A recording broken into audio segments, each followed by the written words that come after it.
Thank you Jesus. యేసుక్రీస్తు నామములో మీ అందరికీ వందనాలు. ఈరోజు దేవుడిచ్చిన వాగ్దానము యోహాను సువార్త 15వ అధ్యాయము 7వ వచనం. నా యందు మీరును మీ అందున్న మాటలను నిలిచియుండిన ఎడల మీకేది ఇష్టమో అడుగుడి, అది మీకు అనుగ్రహింపబడును. Amen, amen, amen.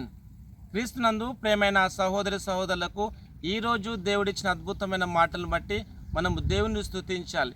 ఇక్కడ దేవుని యొక్క వాక్య భాగంలో చూసినట్లయితే, నా యందు మీరును మీ అందు నా మాటలను నిలిచియుండిన ఎడల మీకేది ఇష్టమో అడుగుడి, అది మీకు అనుగ్రహింపబడును అని దేవుని యొక్క వాక్య భాగం రాయబడినది.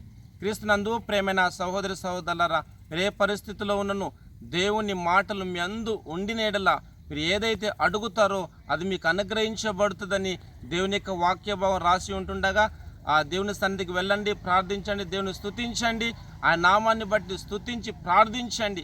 మీకు ఏది ఇష్టమో అది మీకు అనుగ్రహించబడుతుందని ప్రభు మనందరితో మాట్లాడుతుండగా ప్రార్థన చేద్దాం. ప్రార్థన.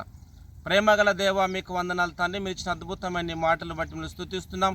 ఏది మీకు ఇష్టమో అడుగుడి, అది మీకు అనుగ్రహించబడునన్నావు తండ్రి. మీకు వందనాలు. ఈరోజు ఎంతమంది మాటలు వింటూ చూస్తున్నారు ప్రభ, ఏదైతే అడుగుతున్నారో తండ్రి ప్రభ, యేసుక్రీస్తు నామములో వారికి అనుగ్రహించమని, గొప్ప కార్యములు చేయమని స్తుతిస్తూ యేసుక్రీస్తు నామములో ప్రార్థిస్తున్నాము తండ్రి. Amen, amen, amen. Thank you.